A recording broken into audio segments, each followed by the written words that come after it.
Olá, eu sou a professora Isabela, de Artes Visuais. Hoje nós começamos a nossa primeira aula online e dela nós faremos uma análise de obras, utilizando esse guia que foi enviado para vocês, ou que será enviado para vocês. Esse guiazinho, ele é um norteador para análise de obras mais técnica, dividida em análise iconográfica e análise cronológica. Vou tentar ser mais dinâmica possível, tá? Para não ficar um vídeo muito longo. Bom, análise de obras, o guia de análise é esse, vocês devem receber provavelmente por e-mail ou já receberam. Tem uma divisão de análise iconográfica e iconológica. A análise iconográfica, ela é bem objetiva, né? Que é descrever o que tá vendo, e a análise iconológica, ela é mais técnica. Então, onde entra análise de formato, composição, quais as cores que são utilizadas, enfim, né? Bom, cores. Cores a gente fala, né, eu separei aqui um círculo cromático, porque em algum momento a gente volta, quando for falar sobre cores em cima da obra, e faz a comparação e tenta descobrir, né, quais são esses encaixes. Mas já de antemão, né, vejam que o círculo ele tem uma divisão de cores primárias. Aqui são as primárias, ó, vermelho, azul e o amarelo, tá? Então, essas são as cores primárias. Fecha aqui esse triângulo. Aí tem as secundárias, que aí você tem o verde, o laranja e o violeta, ou o roxo, tanto faz. Opa, esse aqui. Aí você fecha, né, esse formatinho aqui, não, uma estrela de Davi. E as suas variedades, que aí fazem, né, o formato de um círculo cromático, tá certo? Bem, esse círculo cromático, ele também tem outras definições que são importantes, né? Que, por exemplo, cores quentes, cores frias e cores complementares. Aqui você tem, nessa parte, as cores que são definidas como quentes, e aqui você tem as cores que são definidas como frias, tá certo? E outro, né, aspecto importante são suas oposições, que aí são as complementares ou cores contrastantes. Vermelho de verde, laranjas de roxos e azuis, amarelos de roxo, enfim, né, é uma infinidade, é sempre essas oposições aqui. Em outro momento a gente volta porque a nossa obra ela se encaixa dentro desse padrão. Bem, a obra Escola de Atenas é obra do Pazzum, primeira série, obra renascentista, o artista Rafael Sanzio. Ele foi contratado pelo Vaticano para fazer um afresco em uma sala importante. Em outro momento a gente vai falar um pouco mais sobre a obra em si, sobre o contexto histórico, enfim. Mas a princípio só, né, para vocês se localizarem. O Rafael é um dos maiores artistas renascentistas. E aí ele fez essa cena para homenagear filósofos, tá? Então, análise iconográfica, né, descrever formato, escala, personagem, ação e ambiente. Essa é a iconográfica. Bom, primeiro formato da imagem. A fotografia tem um formato retangular, mas a obra não é, né, o que está essencialmente na fotografia, visto que essa foto é a foto de uma parede. Então, a gente tem a consideração de que isso é uma arquitetura, tá? Bom, a tela em si, né, a imagem em si, não é uma tela, perdão, é uma pintura feita na técnica de afresco, ela tem o formato de um arco, tá certo? Então, é um formato arqueado. Esse formato é porque a arquitetura da parede do local tem esse formato e o artista foi e encaixou nisso. Então, ó, por exemplo, esse triângulo que tem aqui, esses triângulos, eles, na verdade, fazem parte de outras pinturas, são outros detalhes, são outras ornamentações. Ó, dá pra ver que tem uma pintura aqui, tem outra aqui e vai indo. São várias pinturas. Bom, a escala da obra. Essa obra, ela é grande, tá, gente? Vem como uma referência, imagine que isso aqui é a porta, tá? A porta do local. As pessoas adentram a sala por aqui. Então, supondo que isso é uma porta de mais ou menos uns 2,30 metros de altura, a gente pode supor que isso aqui é consideravelmente alto. Então, ela não é monumental, mas é uma obra grandiosa, tá? Personagens. A gente não vai identificar a princípio cada um dos personagens, só alguns, mas aqui nós temos uma homenagem a filósofos, então esses personagens são filósofos da história da humanidade. Não são apenas homens, a gente tem, por exemplo, a figura de uma filósofa, depois a gente vai falar disso. E o artista aproveitou e encaixou aqui pelo rosto dos personagens, né, do convívio dele. Aqui ele colocou Michelangelo. Aqui ele colocou um personagem com a aparência visual. Depois eu falo quem é esse personagem, mas a aparência visual dele é do Leonardo da Vinci. E aqui no cantinho tem o próprio artista. Então ele colocou a tríade renascentista, né, que são os mais importantes do artistas do Renascimento. Bem, o ambiente que eles se encontram num local chamado Escola de Atenas. Levando essa nomenclatura, sendo filósofos, pelo traje deles, a gente pode supor claramente que o ambiente tem referências greco-romanas. Eles estão provavelmente num pátio de uma escola de filosofia. E aí tem todo esse encontro acontecendo. Bom, agora a gente vai para a análise iconológica, que é um pouco mais técnica. Falar tema, representação, formas de espaço, composição, iluminação e cores. Bom, a temática.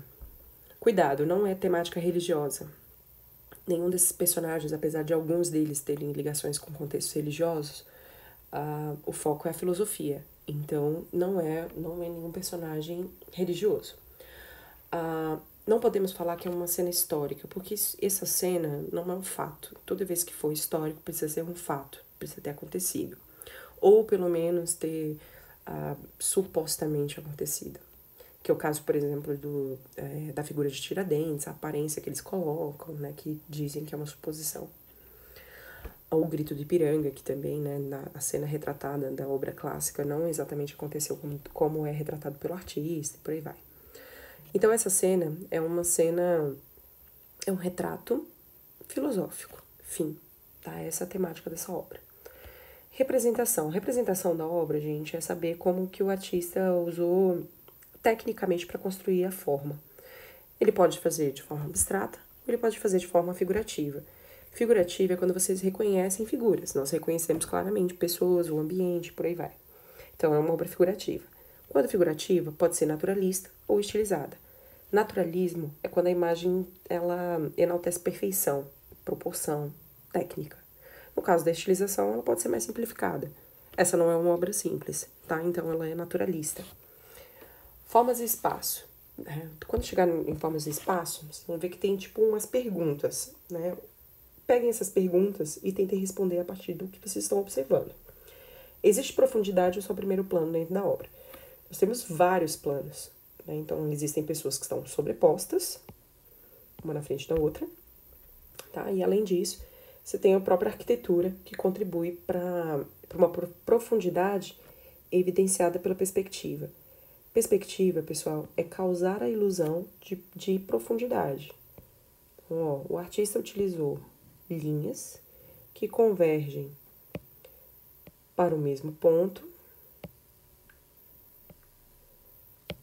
né, que são definidas, na verdade que é definido, nesse caso aqui só tem um ponto de fuga. Ó, tá vendo? Todas as linhas se encontram no mesmo plano, que é no mesmo ponto, que é o ponto de fuga, tá? Que fica centralizado na tela. Isso aqui, que é uma definição super importante, dá a sensação de que a tela, que os personagens estão em um ambiente, e que esse ambiente sofre distorção de perspectiva. Elementos mais próximos, no primeiro plano, são maiores, elementos, né, os personagens que estão aqui, olha esse personagem em referência a esse, ele tem, né, sofreu perspectiva. Nós temos a profundidade sendo distorcida, porque é o que acontece na realidade. Bem, então a obra possui perspectiva, possui profundidade. A cena, ela possui volumetria ou ela é plana? O que é a volumetria? É quando vocês têm a sensação de que os objetos eles estão eles são volumétricos, essa é a definição, né, gente? Não tem muito discurso. Você tem, por exemplo, o sombreamento aqui nesse personagem e você tem áreas de luminosidade. O que dá a sensação de que o tecido dele tem textura, né? Então, você tem partes que estão mais fundas, partes que estão mais à frente.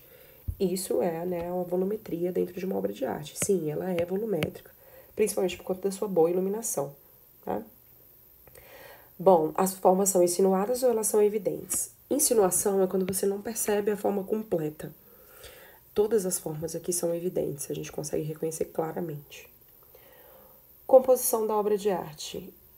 As formas estão organizadas no plano simetricamente ou assimetricamente. Simetria é quando você parte a obra no meio. Esse risco de novo. Você parte a obra no meio e você tem elementos iguais do lado direito e do lado esquerdo. Eles não precisam ser idênticos, tá? Basta ter equilíbrio. Então, vocês têm personagens tanto para cá quanto para cá, tanto aqui quanto aqui.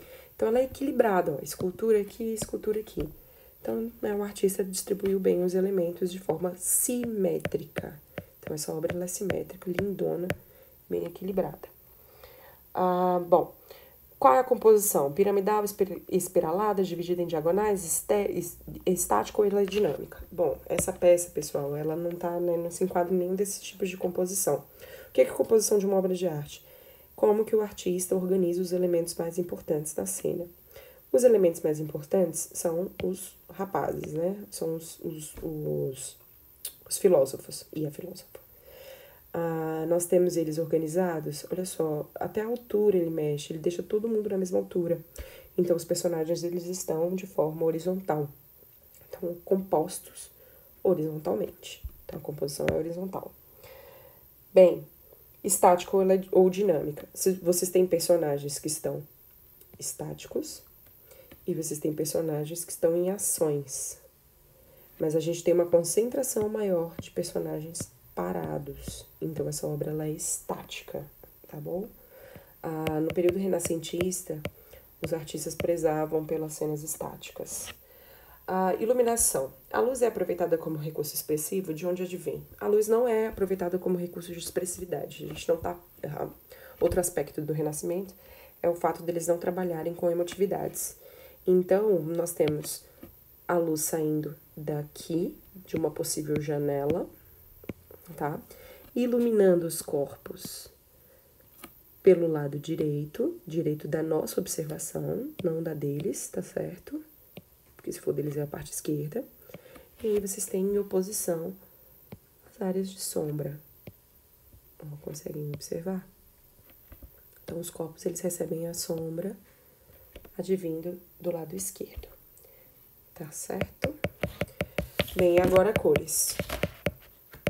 Tem cores específicas que chamam mais atenção do que outras. Nós temos aqui laranjas, rosas, avermelhados, rosados, amarelos, né? Ó, tudo distribuído meio que igualmente, é como se fosse quase um saquinho de M&M's, né? E tem aqui os personagens com cores frias, azuis, pontos azulados, esverdeados. Tá? Então, vejam que tá bem distribuído em termos de tons. Se você tem uma cor quente e uma cor fria em oposições, nós temos contraste de cor. Tá? Aqui o artista utilizou contraste. Ele é leve, não é forte, mas é presente. Obras renascentistas também são super equilibradas em termos de cores. Vejamos lá no círculo cromático, para ter um pouquinho mais de clareza.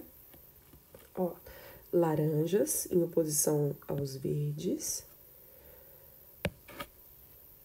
Áreas azuladas em oposição a amarelados. Vermelhos em oposições a verdes. Enfim, né? Então, nós temos oposições e contraste. Por hoje é só, galera. Até mais.